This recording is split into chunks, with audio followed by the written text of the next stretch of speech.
안녕하십니까. 오늘 살펴볼 논문은 2026년 5월 AJSLP에 게재된 오티스 등의 Language Sample Analysis in Bilingual Children, a Meta-Analysis of Diagnostic Accuracy입니다.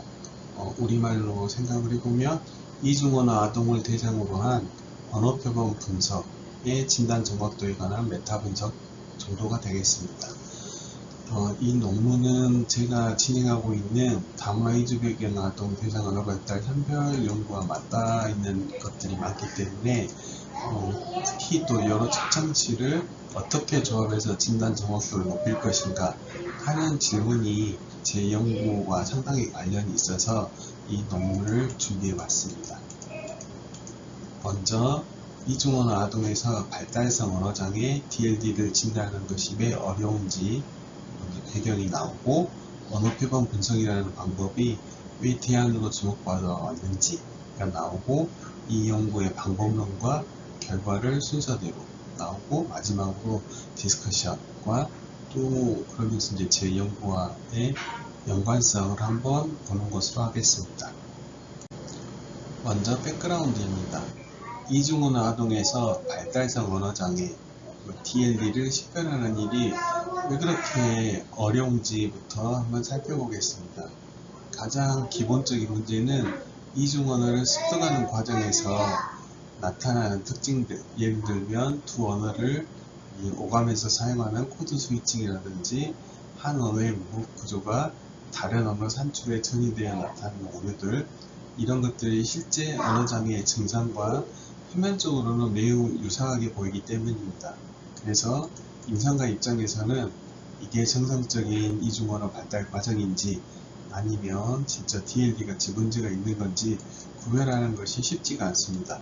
여기에 더해서 단일언어 화자를 기준으로 만들어진 표준화 검사 기준을 이중언어 아동에게 그대로 적용을 하면 어떻게 될까요? 대개는 실제보다 언어 능력을 과소평가해서 과잉 진단으로 이어지거나 반대로 적절한 도구가 없어서 문제를 놓치는 과소진단으로 이어지기도 합니다. 이런 문제 때문에 그동안 여러가지 대안적인 평가 방법들이 제안이 되어 왔는데요. 여기 오른쪽에 정리된 것처럼 역동적인 평가, 다이나믹 어세스먼트, 비단어 따라 말하기, 개념적인 어휘 채점, 부모 보고 같은 방법들을 사용해 보았습니다.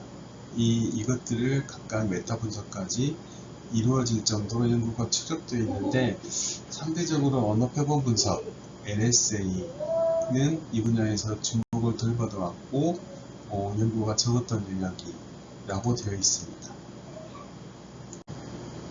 여기에서는 서론에서는 LSA 이전에 이미 메타 분석이 이루어진 두 가지 대표적인 방법인 역동적인 평가와 비단어 따라 말하기에 대한 그래프를 보여줍니다. 왼쪽 그래프를 보시면 역동적 평가는 2019년도 메타 분석에서 민감도 84%, 특이도 89%로 상당히 양호한 수준이었고 비단어 따라 말하기는 2021년 메타 분석에서 민감도 74%, 특이도 81%로 나타났습니다. 숫자상으로는 두 방법 다 어느 정도 좋은 방법으로 보이는데요. 근데 오른쪽 박스를 보시면은 이 수치 뒤에는 개별화된 연구 간에 상당한 편차가 있습니다. 역동적 평가는 연구에 따라서 민감도가 70에서 100%, 특이도는 57에서 96%까지 차이가 있고 비단어 따라 말하기 같은 경우에는 그 편차가 더 심해서 민감도는 40에서 100%, 특이도는 48에서 100%까지 나타났습니다.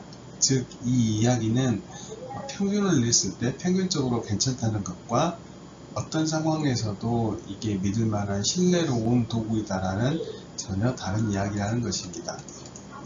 이런 백그라운드 중에서 이중언어 평가에서 가장 흔히 권장되어 온 방법 중에 하나가 언어표본 분석, 즉 LSA인데요.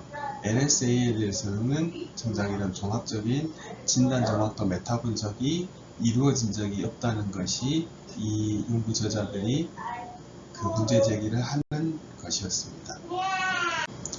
그러면 언어표본 분석 LSA가 무엇인지 한번 살펴보겠습니다. LSA는 아동에게서 자연스러운 발화를 이끌어낸 다음에 그걸 녹음하고 전사해서 다양한 지표를 통해 정량적으로 분석하는 방법입니다.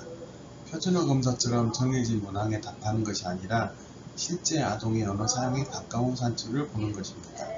이 방법이 이중언어 평가에 특히 적합하다고 여겨지는 이유가 왼쪽에 보시면 언어별로 따로 산출하고 분석할 수 있기 때문에 두 언어 각각에서의 능력을 비교할 수 있고 단일 언어 기준에 대한 이해도가 낮고 도출 방식 자체도 유연하게 조정할 수 있기 때문입니다.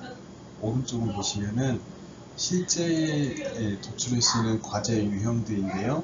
이야기 산출, 이야기 다시 말하기, 대화, 놀이, 개인적 서사, 그림 설명 등 6가지인데 이 중 이야기 산출과 다시 말하기 과제가 가장 흔히 쓰입니다.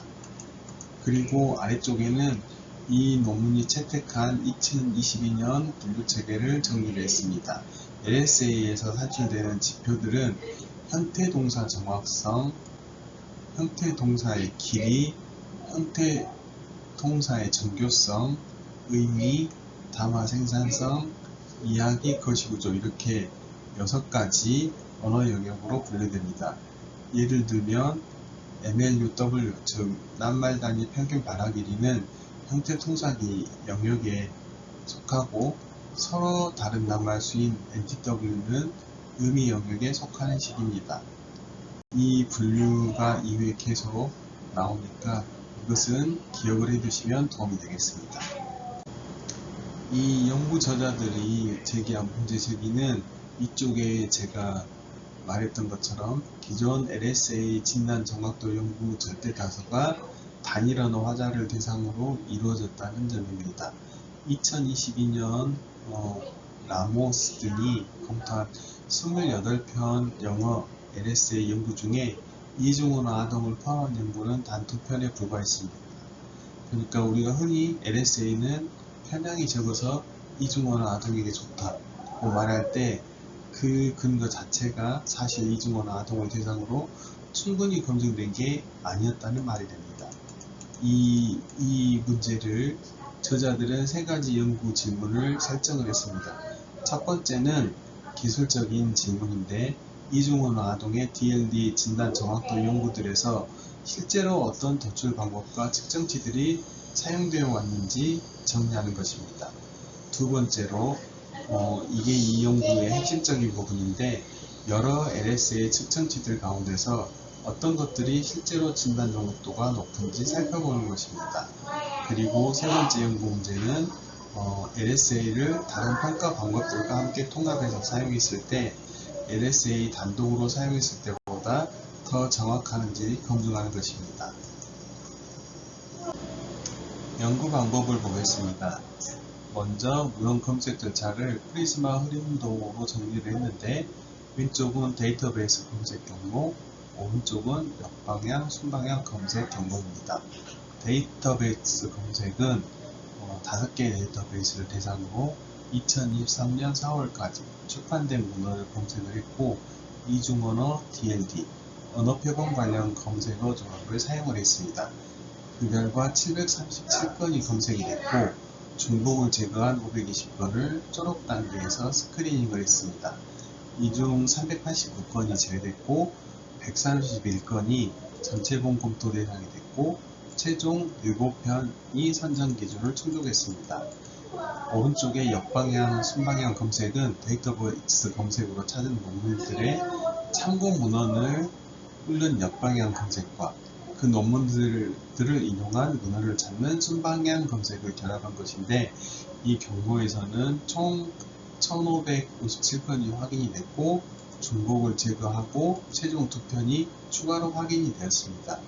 이 두 경로를 합쳐서 최종적으로 9편의 연구가 이 메타 분석에 포함이 됐고 참고로 2명의 평가자가 독립적으로 적격성을 판단을 했고 데이터베이스 검색 단계에서 87%, 전체본 검토 단계에서는 94%의 평가자간 일치도를 보였습니다. 이 논문의 선정 기준과 분석 절차를 살펴보면 선정 기준은 먼저 크게 네 가지인데 참여자는 18세 미만이면서 이중언어 또는 다중언어 아동이고 DLD 집단과 정상언어 발달, 즉 TL 집단을 모두 포함해야 합니다. 두 번째로 언어 표본 분석이 지표 측정치, 즉 진단 정확도를 평가받는 실제 대상이어야 하고 증거 측정치, 이 부속 요소로만 쓰인 경우는 제외했다고 합니다. 세 번째로 민감도나 특이도 같은 진단 정확도 수치를 직접 보고했거나 최소한 2x2 분할표를 만들 수 있는 원자료가 있는 경우입니다. 네 번째로는 경험적 연구에 한다는 조건이 선정 기준입니다. 그리고 통계 분석 방법인데 각 측정치마다 진양성, 진음성, 미양성, 미음성 값으로 2x2 분할표를 구성한 뒤에 민감도와 특이도를 계산했고 여러 연구가 하나 이상의 측정치를 포함한 경우가 많기 때문에 이런 종속적 효과 크기를 반영하기 위해 다층 모형을 사용했습니다. 특히 민감도와 특이도는 서로 상관이 있기 때문에 이를 함께 고려하는 이별형 ROC 분석을 실시를 했고 여기서 나온 진단 모집비를 바탕으로 2002년 와이터의 방법을 적용해서 AUC 즉 곡선 하변적을 산출했습니다. 마지막으로 연구간 이질성은 i제곱과 타우제곱으로 평가를 했는데 포함된 연구가 9편으로 10편 미만이라 출판 편향 검증은 오해의 소지가 있다고 판단을 해서 생략을 했다고 하였습니다. 그러면 이 논문에 포함된 9편의 연구를 하나하나씩 봐보겠습니다. 표로 연구별로 정상언어, TL 집단과 DLD 집단의 표본 크기, 연령대 그리고 언어쌍을 정리해봤습니다. 전체적으로 표본 크기는 30명에서 90명 사이였고 연령은 2세부터 7세까지 폭넓게 분포되어 있습니다. 그리고 아래쪽에 박스에 제가 넣은 걸 보신 것처럼 언어쌍을 보면 스페인어, 영어, 이중언어 아동을 다룬 연구가 9편 중에서 7편으로 압도적으로 많았고 나머지는 나바호어 영어를 다룬 연구, 중국어 영어 연구, 그리고 다양한 언어권 아동을 이탈리아어 노출 상황에서 살펴본 연구 등이 있었습니다. 지역별로 이탈리아에서 이루어진 보니파치 연구를 제외하면 나머지 8편은 모두 미국에서 수행되었습니다. 여기서 한 가지 보면 한계점이 있는데요. 결과를 해석할 때 이 메타 분석이 사실상 스페인어, 영어, 이중언어의 미국 맥락에 상당히 치우쳐져 있다는 점을 염두에 두시면 좋겠습니다. 그러면 결과를 보겠습니다. 즉, 첫 번째 결과, 어떤 도출 방법과 측정치들이 실제로 사용되어 있는지에 대한 결과입니다.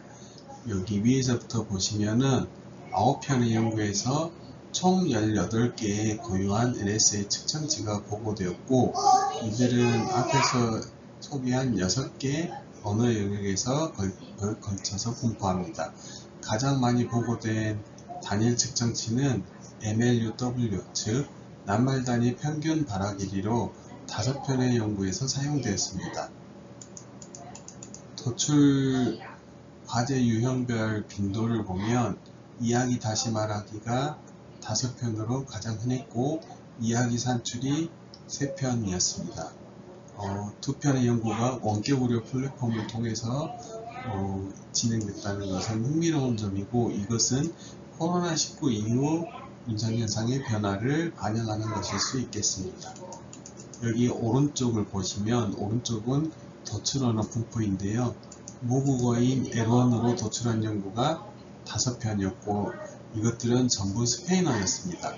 반대로 제2 언어인 L2로 도출한 연구는 3편이었고 영어 2편과 이탈리아어 1편이었습니다. 그리고 유일하게 레지니크 등 2019년만이 L1하고 L2 양쪽에서 표본을 수집한 뒤에 더 복잡한 발화를 보인 언어의 표본을 선택해서 분석에 사용하였습니다.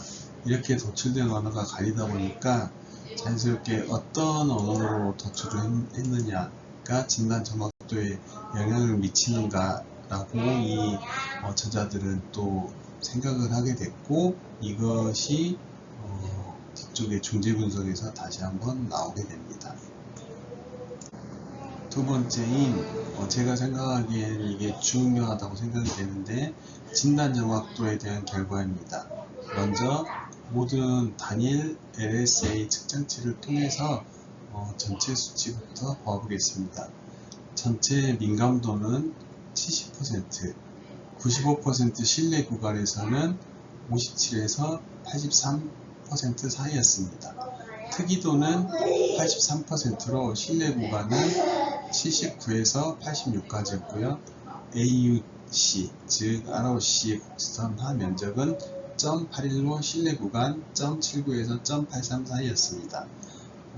이 숫자들을 해석을 해보면은 플랜 앤 벤스의 1994년 기준에 따르면 90% 이상이면 양호, 80에서 89%면 적정, 80% 미만이면 미흡으로 분류를 합니다. 이 기준을 적용하면 민감도는 70%로 미흡, 특이도는 83%로 적정 수준에 해당합니다. 즉, 단일 LSA 측정만으로는 DLD가 있는 아동을 놓치지 않고 잡아내는 능력, 즉 민감도 측면에서는 조금 아쉽다 라고 생각을 하시면 되겠습니다. 흥미로운 점은 이 연구관 이질성 지표인 I제곱이 20.25%로 비교적 낮았다는 겁니다. 그런데도 제가 아래쪽에 적었듯이 개별 측정치들의 민감도는 20%에서 90%까지, 특이도는 53%에서 100%까지 상당히 편차가 큽니다. 이것은 연구관 차이보다는 해석을 할 때 측정치 자체의 종류에 따른 차이가 크다는 뜻으로 해석할 수 있습니다. 그러면 앞쪽 슬라이드에서도 말씀드렸지만 어떤 측정치들이 그나마 상대적으로 우수해 있는지 민감도와 특이도가 모두 80% 이상, 즉 기준을 정했을 때 적정 기준 이상을 충족한 4개의 측정치를 정리한 건데요. 핸더슨 연구의 두 가지하고 그 다음 2017년 연구 2가지가 있습니다. 핸더슨 등의 연구에서는 펄이라는 역동적 이야기 평가 도구의 이야기 문법 점수가 민감도 84%, 특이도 93%를 보였고, 여기에 언어 복잡성 점수를 더한 복합 측정치는 민감도와 특이도 모두 87%를 보였습니다.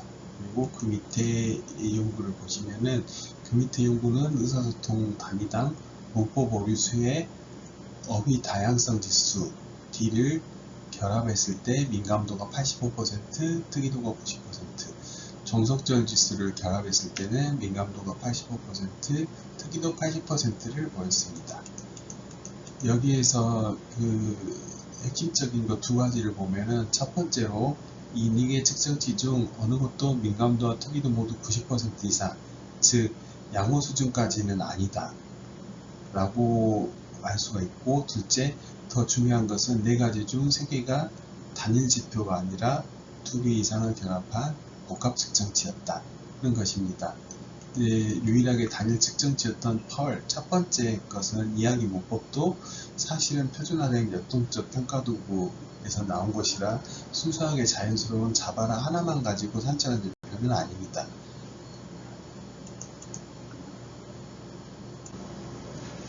다음은 중재 분석 중에 도출 언어, L1, L2는 진단 정확도에 영향을 주는가에 대한 결과입니다.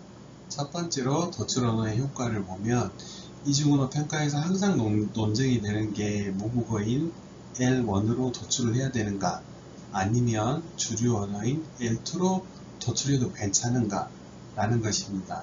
이 연구 저자들은 진단 어주비를 결과 변수로 하는 다층 벡터 회귀 모형을 적용을 했고, L1을 기준 집단을 해서 L1과 L2를 비교를 해 보았습니다. 참고로 L1과 L2 모두에서 노출한 그 연구가 있었는데, 그 연구는 L1 집단에 포함을 시켰습니다. 결과를 보면은 베타 값이 마이너스 0.18, 그리고 표준 오차 0.64, P값 0.78로 통계적으로 유의미하지 않았습니다. 즉, 이 말은 무엇이냐면, 도출 언어가 L1이냐 L2냐에 따라서 진단 정확도가 크게 달라진다는 근거는 없다는 것입니다. 이 결과가 왜 중요하냐고 하면 임상 현장에서는 사실 이중 언어 구사가 가능한 언어 재활사가 많지 않습니다. 그럼에도 불구하고 통역사를 구하기도 쉽지 않은 경우가 많은데요. 그런 상황에서 반드시 두 언어 모두 혹은 반드시 모국어로 평가해야만 정확하다 라는 게 있으면 현실적으로 평가 자체가 지연이 되거나 어려울 수 있습니다.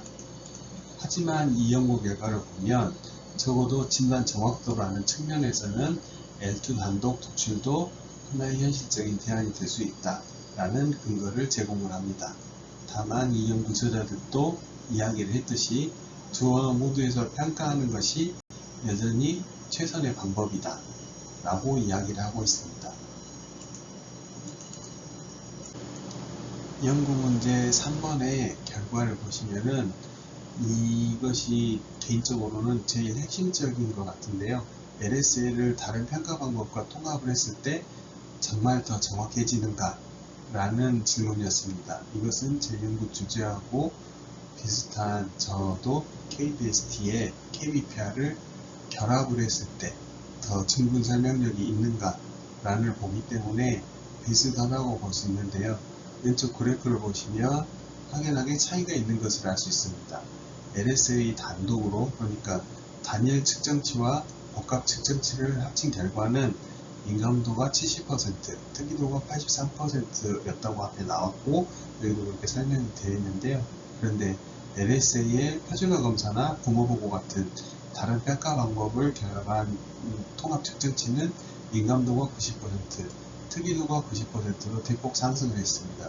신뢰 구간도 오른쪽을 보시면 나와 있듯이 민감도, 특이도 모두 80에서 100% 사이로 헐렌 벤스 기준으로 양호 수준에 도달함을 알 수가 있습니다.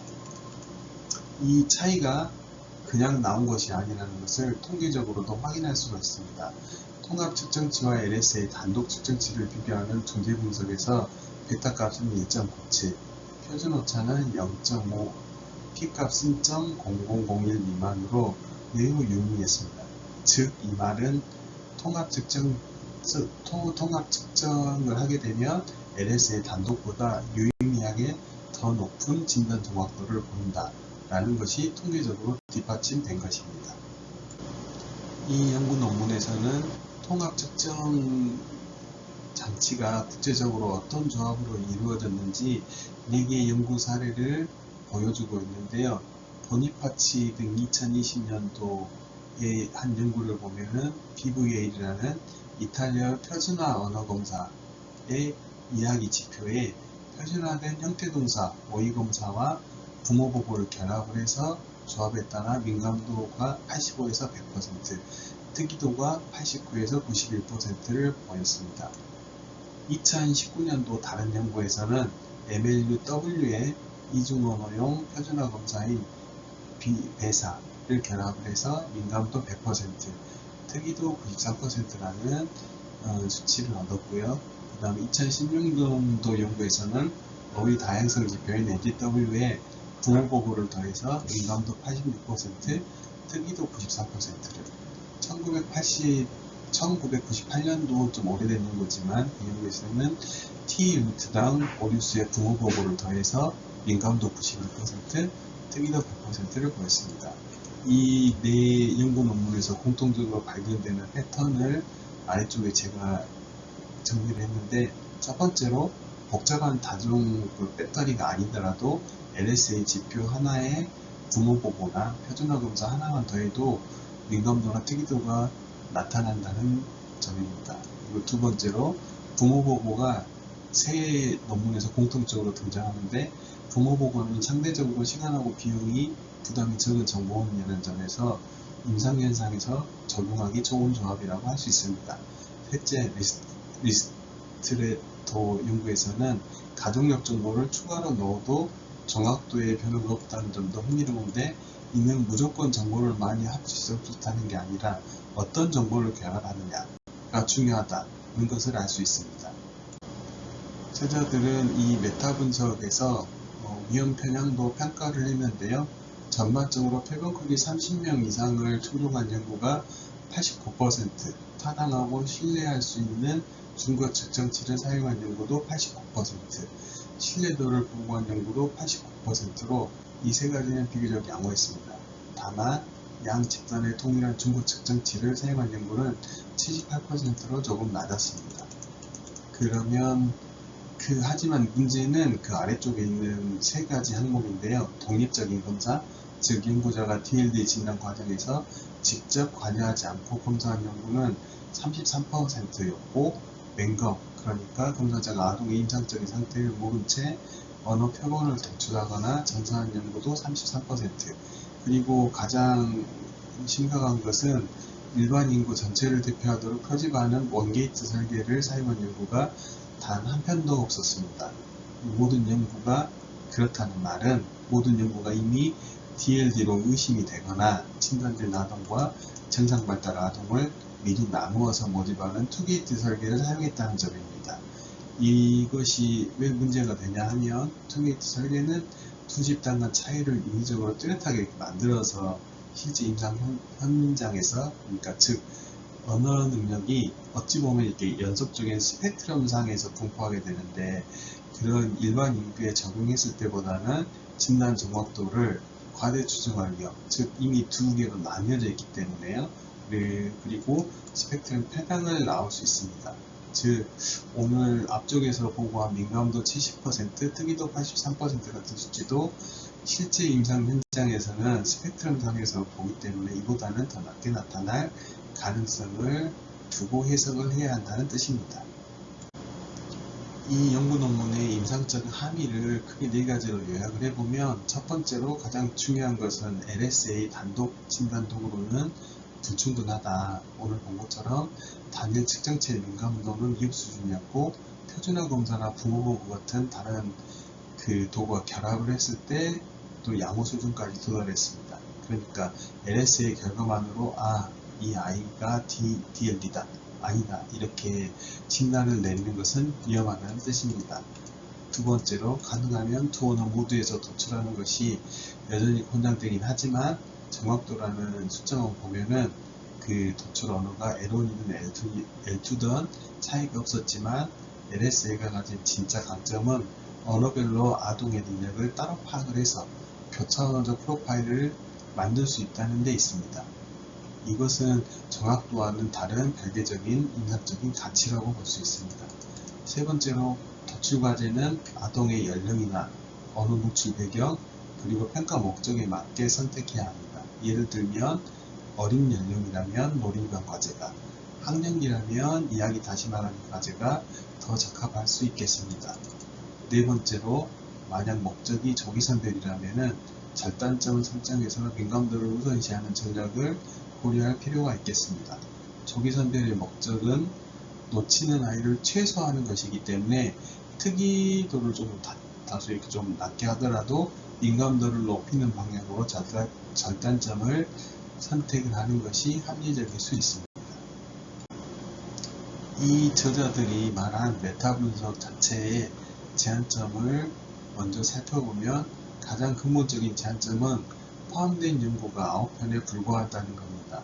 이것 때문에 연령이나 도출 방법, 측정치 유형 등 여러 변수를 동시에 고려하는 다별량 존재 분석을 실시할 수 없습니다. 앞에서 본 L1, L2 비교나 통합 측정치 비교처럼 한 번에 한 변수씩만 볼 수밖에 없다는 것이죠. 또 그리고 앞에서도 말씀드렸듯이 언어 쌍이 스페인어 영어가 연구가 앞에 7편 정도로 압도적으로 많았기 때문에 예를 들면 한국어, 영어, 이중언어 아동에게 이 결과를 그대로 적용할 수 있을 수는 없다고 이야기를 할 수 있습니다. 그리고 검색 자체도 영어 문헌으로 제한이 되어 있고, 이중언어 외에 삼중언어와 같은 다중언어와 같은 검색어에서 누락되었을 가능성도 저자들은 이야기를 하고 있습니다. 마지막으로 절단점 보고 방식이 연구마다 제각각이었다는 것도 서로 다른 연구 수치를 직접 비교하는데 한계가 있다라고 이야기를 할 수 있겠습니다. 그리고 앞으로 연구 방향은 오른쪽에 제가 말씀드린 대로 다양한 언어쌍으로 확장하는 것, 그리고 원게이트 설계나 랭검, 독립적 검사 같은 방법으로 엄격한 연구를 해보는 것, 그리고 통합 측정치 연구의 확대가 필요합니다. 지금은 통합에서 이렇게 통합 도구를 다룬 연구가 5편에 불과한데 이쪽으로 연구를 더 많이 해볼 필요가 있다고 생각이 됩니다. 이 논문과 제가 지금 하고 있는 연구 논문과의 이제 어떤 관련성이 있는지를 보면 이 연구 논문의 메타 분석은 단일 측정치 하나만으로는 진단 정확도가 미흡하거나 부족하다. 하지만 서로 다른 정보, 예를 들면 LSA의 표준화 검사나 부모 보고를 결합을 하면 통계적으로 유의미하게 정확도가 향상된다는 것이 이 연구 논문의 핵심 결론입니다. 제가 지금 하고 있는 연구도 다문화 이주배경 아동 언어발달 선별 연구도 사실 구조적으로 매우 비슷한 것을 따르고 있는데요. 화면에서 보시는 것과 같이 KDST 언어 영역 점수, 그러니까 단독으로는 알리베이티어의 수행을 예측하는 모형에 거기에 KBPR을 부모보고 기반 척도를 추가로 결합했을 때 예측력이 유의미하게 증가하는지 유계적 회귀 분석으로 그 설명력이 증가하는지를 보는 설계를 가지고 있는데 이 저자들 논문이 진단 정확도, 즉 민감도, 특이도를 다루고 저는 예측 차단도, 즉 설명력, 증분력을 다룬다는 점에서 통계적인 방법은 다르긴 하지만 단일 도구보다 서로 다른 성격의 도구를 결합했을 때 아동의 언어 능력을 더 정확하게 측정할 수 있다 라는 근본 원리는 서로 같다고 생각이 됩니다. 이 저자들의 연구 논문을 정리를 해보면 첫 번째로 LSA 단독으로는 DLD 아동을 진단하는 데 부족하다. 민감도는 70% 미흡 수준, 특이도는 83% 적정 수준에 그치기 때문에 단일 지표 하나만으로 DLD 여부를 판단하기에는 충분하지 않다 라는 것이고요. 두 번째로 복합해서 여러가지 도구를 복합해서 측정을 하는 것은 우수하다. 여러 LSA 지표를 함께 묶어서 측정을 하거나 LSA의 다른 평가 방법과 결합을 하면 정확도가 뚜렷하게 형성되는 일관된 패턴이 보인다 라는 것입니다. 그리고 세 번째로 LSA와 표준화 검사 또는 부모 보고를 통합한 측정치는 민감도, 특이도 모두 90%로 임상적으로 양호하다 라고 부를 수 있을 정도 수준에 도달했다. 그리고 이는 통계적으로도 유의미한 개선 효과가 있다 라는 것이 이 논문 저자들의 보고이고요. 네 번째로는 도출 언어가 모국어냐 제2 언어냐는 진단 정확도 자체에는 유의미한 영향을 미치지 않는다. 다만 교차 언어적인 프로파일을 파악하기 위해서는 여전히 그 두 양 언어 평가를 권장을 한다 라고 저자들은 이야기를 하고 있습니다. 그리고 다섯 번째 방법론적으로 아직 보완할 점이 원게이트 설계나 맹검, 독립적 검사를 하지 않아서 그게 부족한 연구들이 많기 때문에 오늘 이 논문에서 나온 수치들이 실제 임상 현상에서는 더 낮게 체감될 가능성이 많다라고 저자들은 이야기를 하고 있습니다. 마지막으로 전체적으로 정리를 해보면 언어 표본 분석은 이중언어 아동 평가에서 매우 가치 있는 도구이긴 하지만 단독 진단 도구로 쓰기에는 미흡하고 통합 평가 배터리의 핵심 구성 요소로 함께 썼을 때 그 가치가 많이 높아진다 라는 것이 이 논문의 가장 중요한 결론이라고 생각이 됩니다.